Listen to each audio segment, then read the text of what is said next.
My master thesis was a collaboration between the Captain Astronomical Institute as well the Observatory of Capo di Monte here in Naples and my former University of Naples, and the title was Studying the Building Blocks of the Universe, the Low Surface Brightness Galaxy Population in the Hydra I cluster.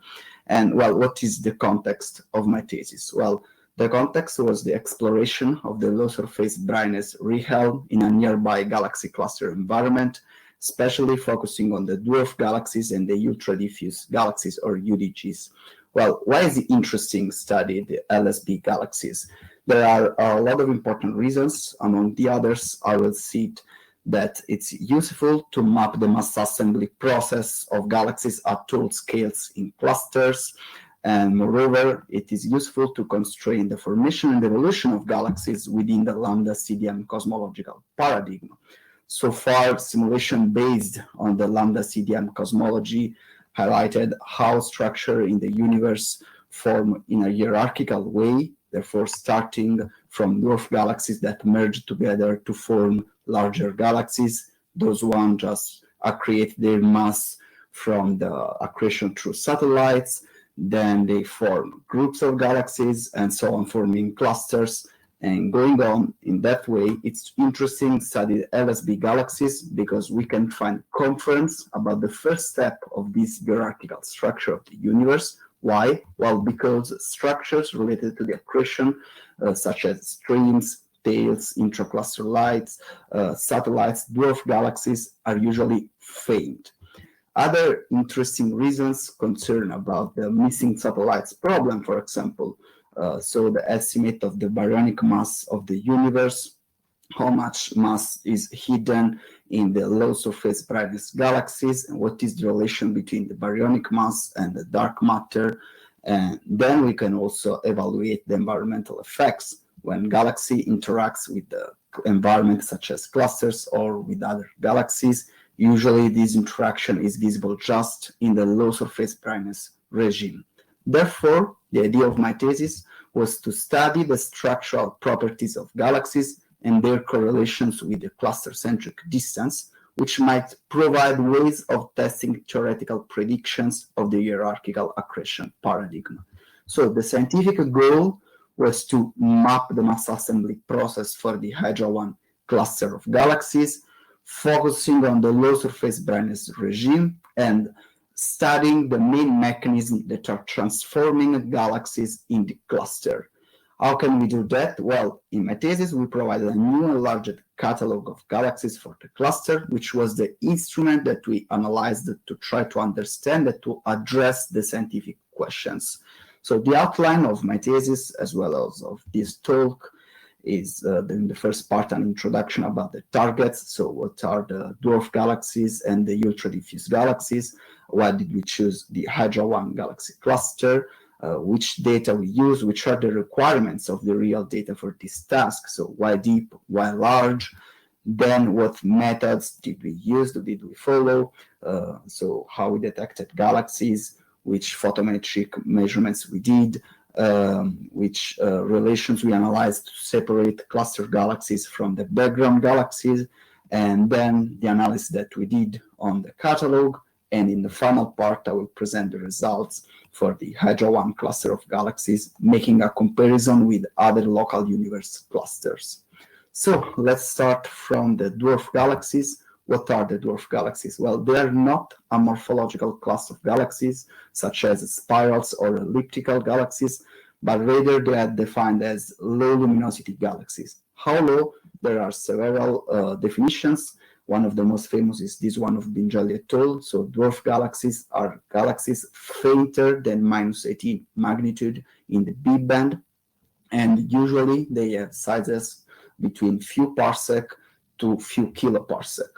And they have exponential light profile, and they contain several morphological subclasses and follow the scaling relations as done for the giant galaxies, so a color magnitude relation, size, luminosity. And for example, the latter relation that I mentioned, the size luminosity that you can see here in this panel, is interesting because looking at the giant galaxies here, you can see how They follow a perfect sequence, I would say. And then the dwarf galaxies, which are divided in their subclasses, still follow that trend, even though with a wider spread. And all the different subclasses, the dwarf ellipticals, dwarf irregulars, dwarf spheroids, or ultra-compact dwarfs, can be seen as a natural extension of the large galaxies up to the cluster or globular clusters of stars. And then what is the main characteristic of dwarf galaxies? I say that they are defined as low luminosity galaxies, therefore they have a low content of stars. Therefore, they are more vulnerable to the external tidal effects, and that makes them a perfect tool to investigate what are the effects of the environment on such galaxies. Then there are the UDGs, the ultra-diffuse galaxies, which are even more extreme. They are fainter, but also larger than the standard dwarf galaxies. And if you see this example from COMA, you can see how it's hard to distinguish them from the background.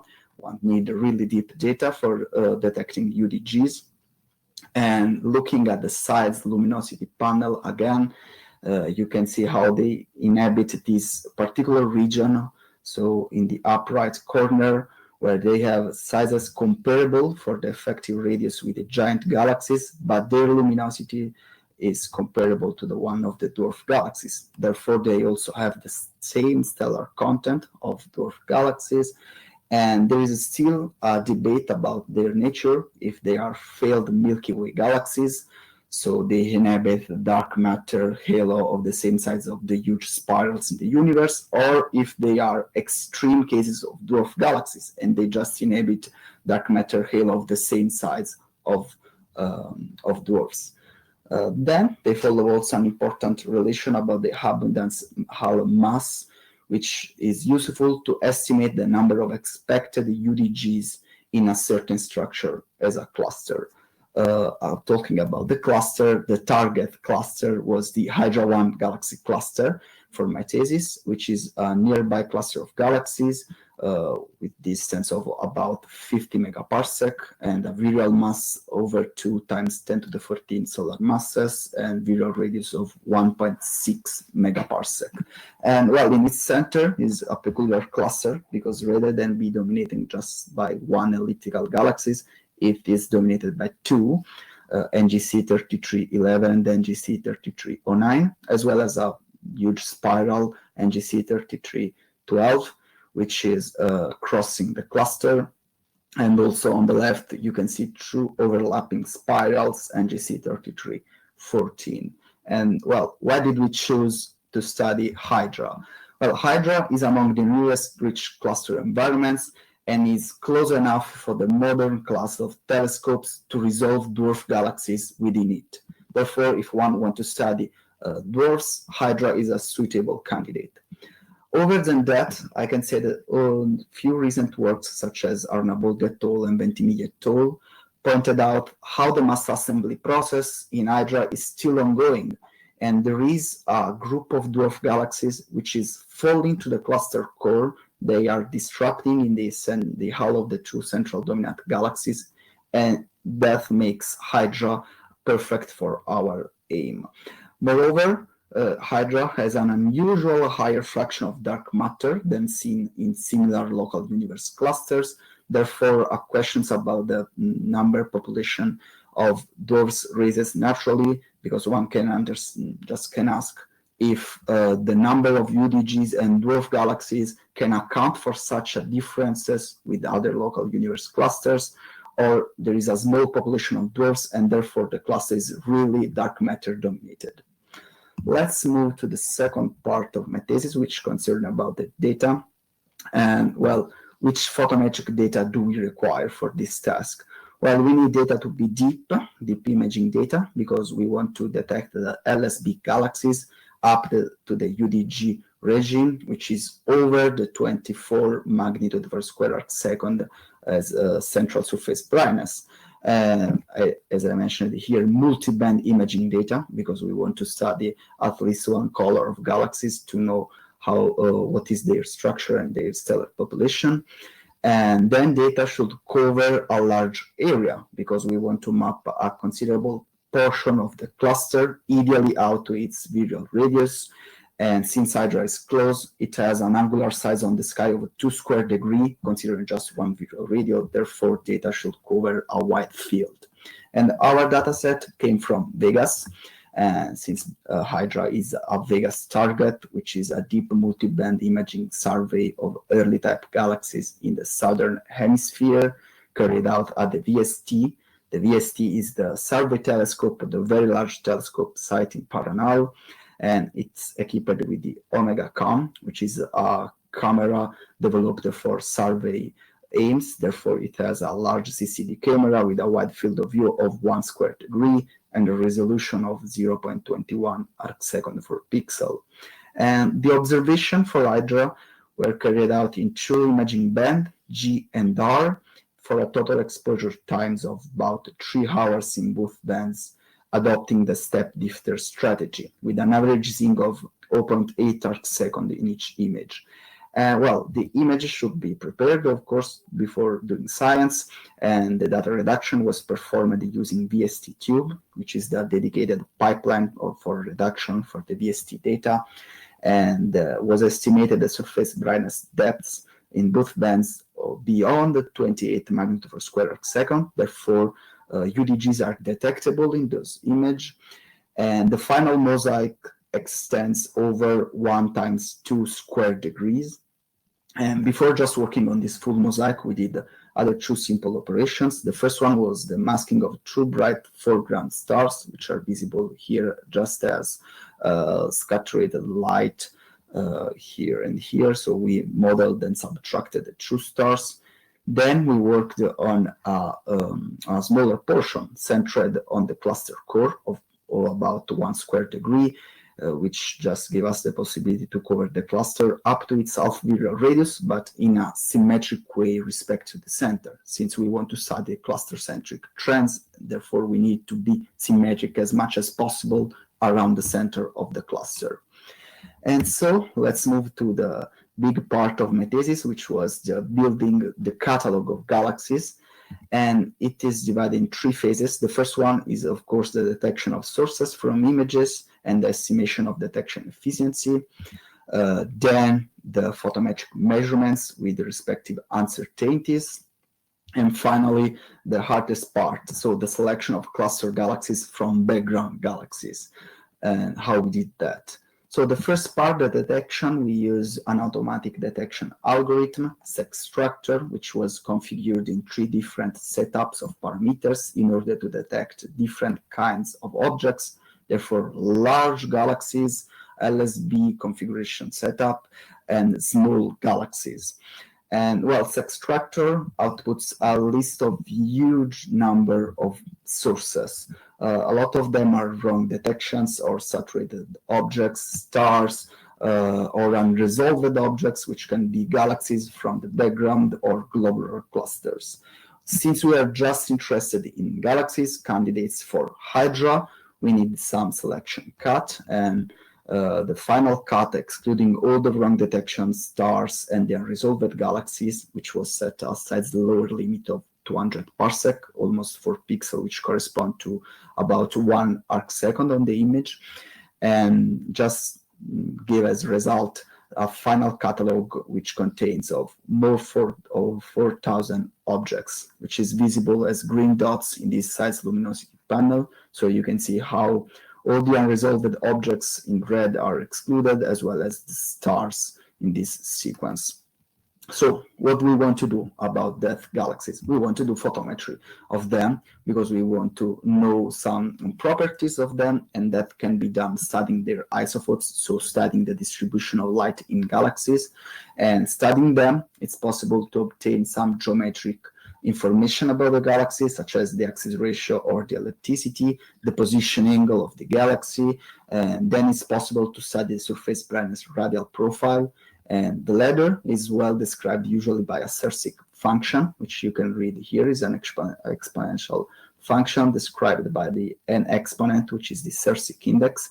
And well, fitting a radial profile with a Cerseic law, it's useful because it gives you some information about the nature of the galaxy. One information is the effective radius, which encloses half of the total light, and it is a measure of the size of a galaxy.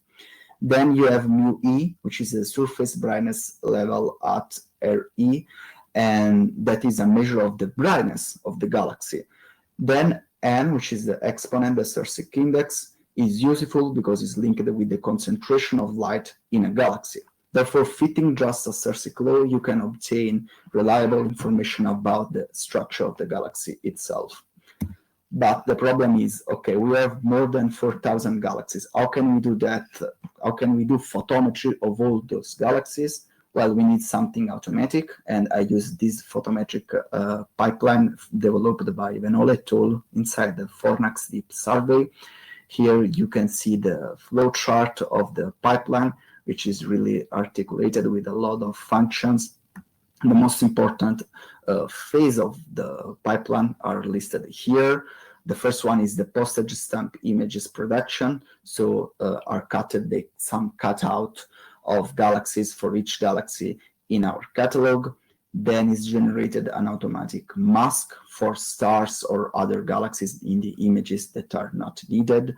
And the user here can visual check the masks and control if the object is centered and what is the fitting area. And if it's everything right, it can produce a galaxy fitting procedure. So then again, can inspect the model which is produced and say, okay, is fine, this model is not fine, we need again to refit it. And then finally, the catalog is built with all information for the galaxies.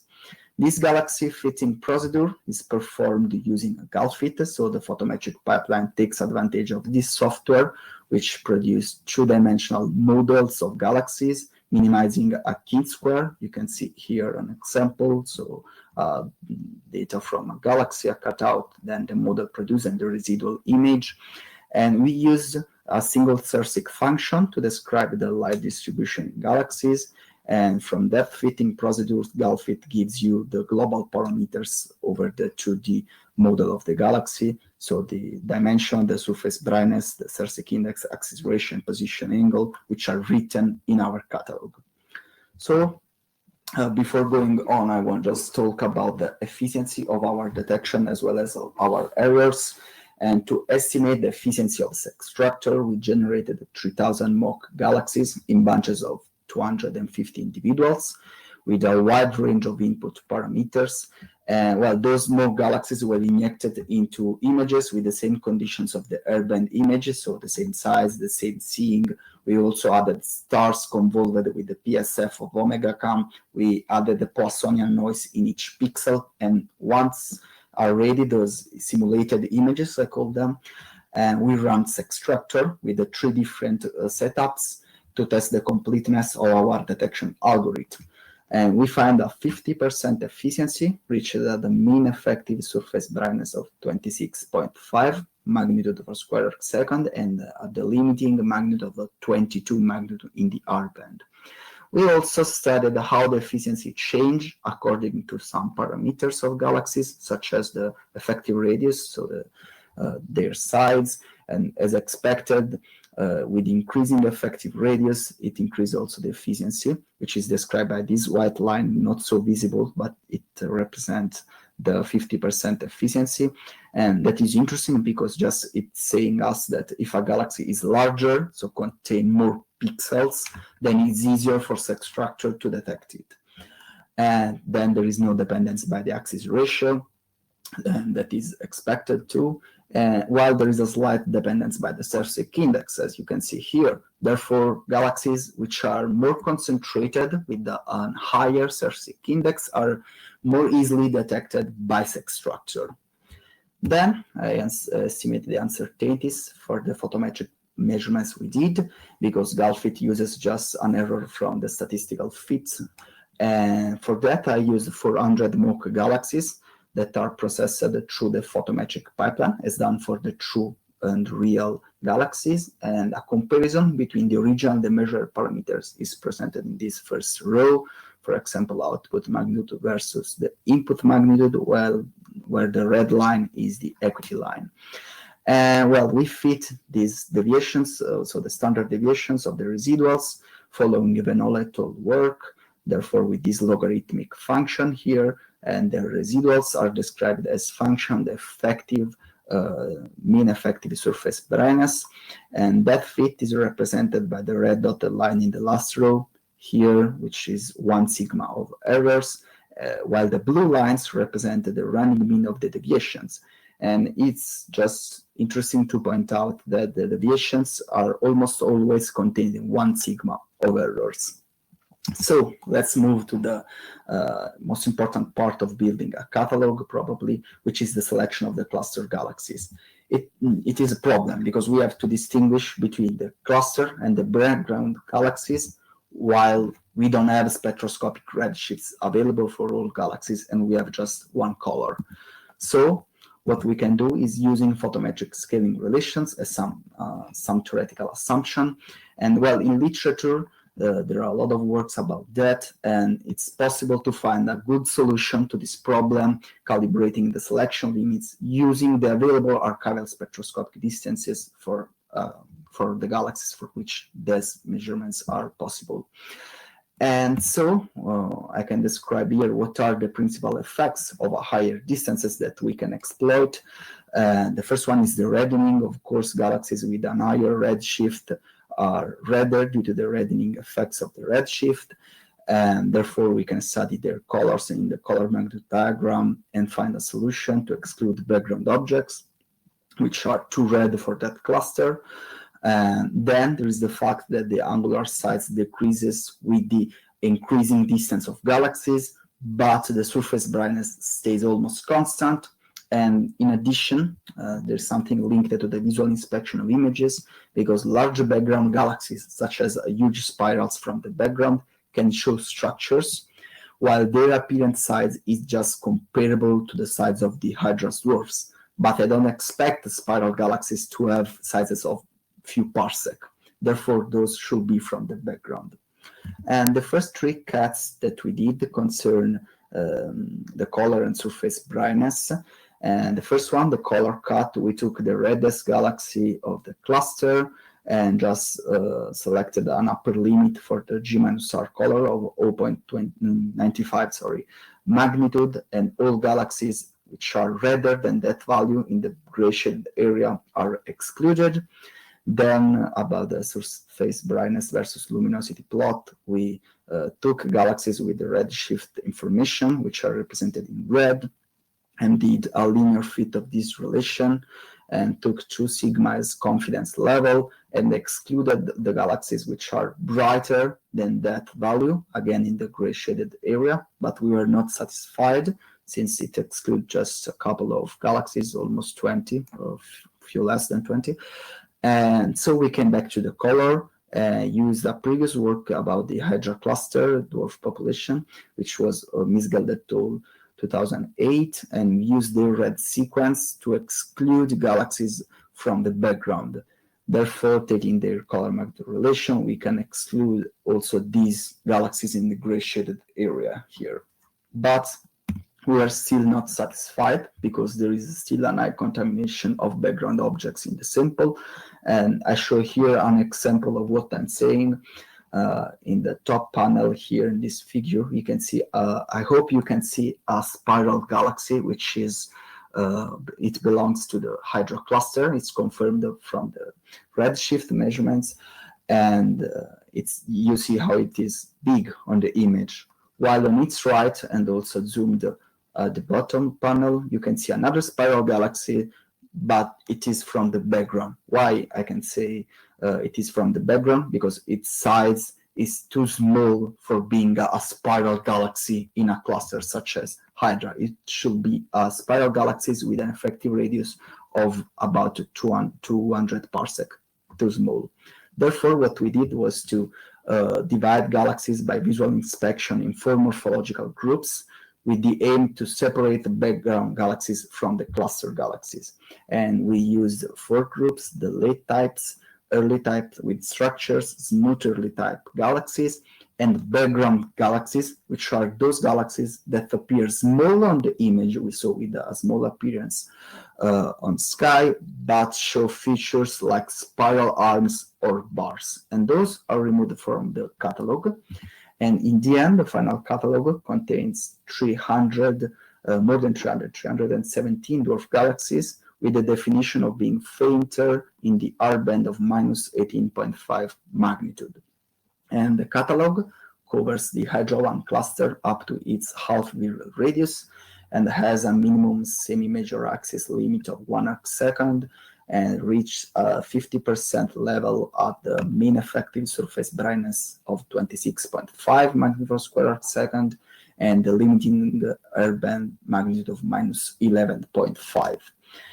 Well, we did as a first step a comparison with the previous work on the Hydra cluster. The previous catalog that we used was Christian and Zabldorf 2003, which was a spectroscopic study, and they detected 90 dwarfs in the same area as us, and considering also the same dwarf definition. Therefore, we did a lot better because we increased it to more than 300 dwarf galaxies known for the Hydra cluster compared to their 90. And then we compared with the work of Misgeld et al. 2008, which I already mentioned, and they use deep VLT Force 1 data on a smaller area, which is represented by the green squares here in this L-shaped area. And they found more than 100 galaxies, of which 93 are dwarfs, according to our definition. On the same area, we recover 61 of these 93.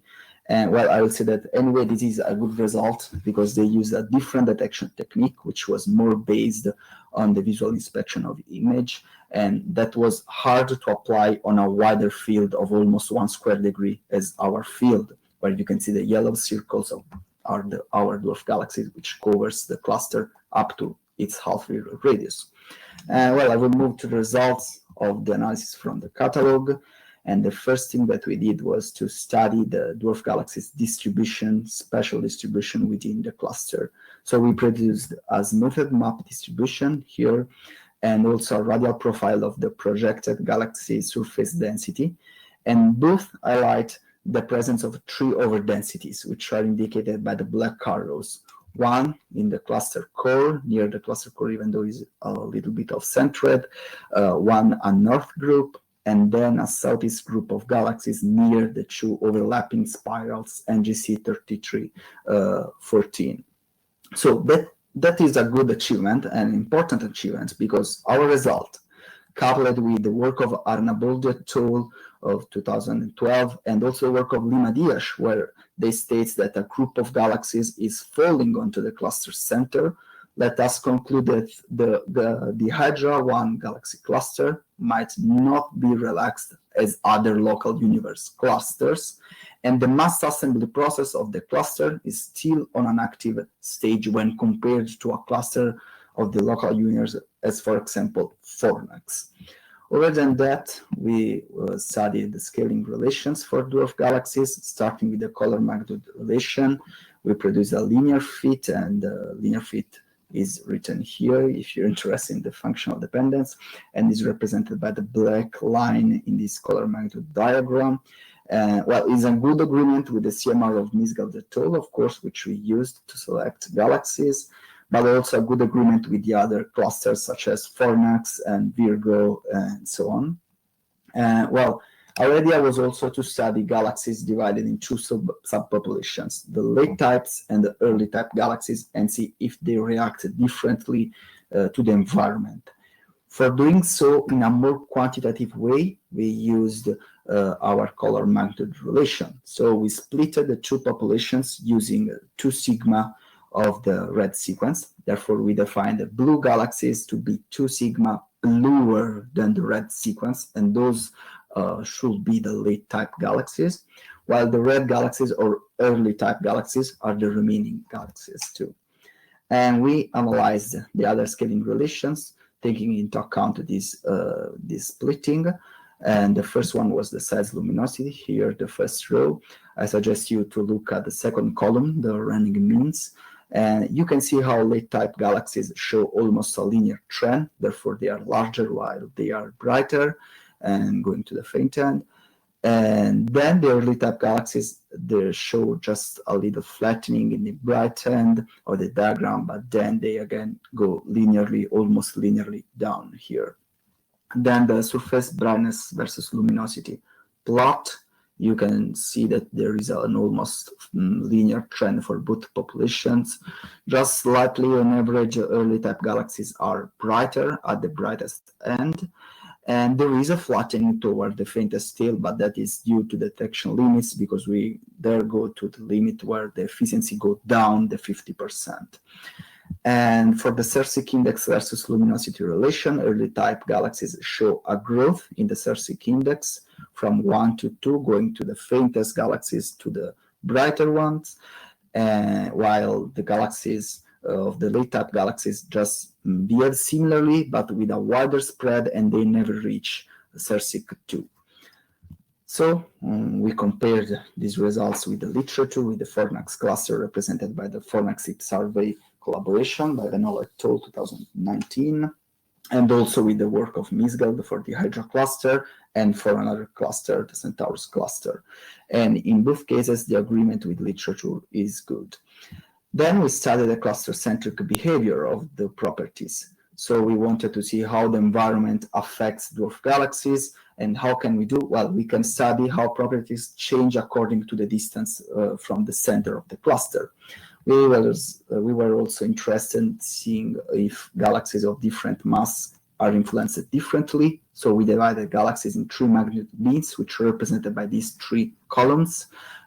So we divided in 3 luminosity beams, which correspond to 3 different mass beams, and analyzed the results. For what concerns colors, so the first row, the colors of all dwarf galaxies become redder, moving inward on average, and that is expected, even though it's not so enhanced for the first column here.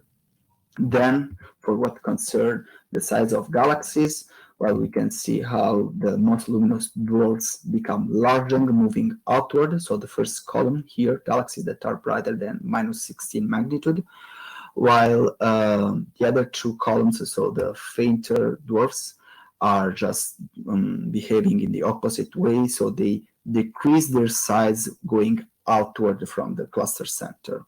For what concerns the surface brightness, the trend is different in each beam. At the first luminosity beam, you see galaxies became brighter going inward, while in the intermediate column, you see galaxies show almost a flattened behavior. And the last one, you see galaxy becoming brighter, going outward from the cluster center. For what concerns Cercic index, there is no clear trend in each beam, but I have to say that the more massive dwarf galaxies have on average higher Cercic index values than the other 2 luminosity beams. Therefore, what can we conclude? Well, we can observe that there is a different behavior for the bright dwarf, so dwarfs that are brighter than -16 magnitude in the R band, the first column, compared to the fainter ones. And that behavior was found also in the Fornax cluster by Venola et al. And Su et al. And just raises us a question. So are the dwarf galaxies in the Hydra cluster, as well in the Fornax and Virgo clusters, similar? Well, the problem is that dwarf galaxy population in the Virgo and Fornax cluster have photometric properties comparable to the dwarf sample in Hydra. But Virgo and Hydra have similar characteristics. So same virial mass, more or less same velocity dispersion, both seems to contain substructures, while Fornax no. Fornax is 2 times less massive, and its velocity dispersion is also 2 times slower. So I would expect a dwarf population which is at least photometrically different, while it's not. So the question is the evolution of dwarf galaxies independent from the evolutionary stage of the cluster? Well, as a positive answer when we analyze our result, as well as the Venola et al. Conclusion, which support to this conclusion. Then I treated separately in the last part of this talk, as well in my thesis, the UDG sample in the Hydra cluster. The idea was to complement our work of Yodic et al. 2020 about the UDGs and the first detection of 12 UDGs in the Hydra cluster. completing this catalog, looking for UDGs in the dwarf catalog or in the preliminary sex structure list if we were losing something, also visually inspecting the images. What we were looking for? Well, we were looking for galaxies satisfying a Van Dockum definition of UDG. So in the surface brightness versus luminosity plot, this bottom right corner here, where is also considered the error about the distance of the cluster. And so for all galaxies which were in this corner, according to their errors, we estimated the local background and produced the radial profile fitted with a Sersic function. We used the local background because we wanted to have more reliable information about their luminosity and their distribution of light. And as I showed you an example before of a UDG from coma, they are hardly distinguished from the background. So a local background is better than use just a general background on the image. And then also used Galfit to produce the two-dimensional model of galaxies using the fitting of Sersic function as a starting guess. And we used color to address the membership of these candidates to the cluster. Considering the errors, if you look at the color magnitude relation, they are all in the color magnitude relation that we fitted for dwarf galaxies.